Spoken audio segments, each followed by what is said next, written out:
ஏய் போதும் கேக்ல பட்டுறா ஏய் போதும் பச்சா போடு கேக் அவங்க அவர்கிட்ட போய் மூணு வச்சுற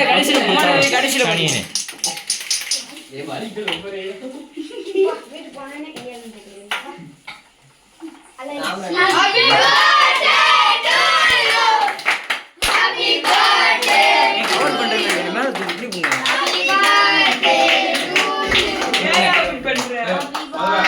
மாயரன் சார்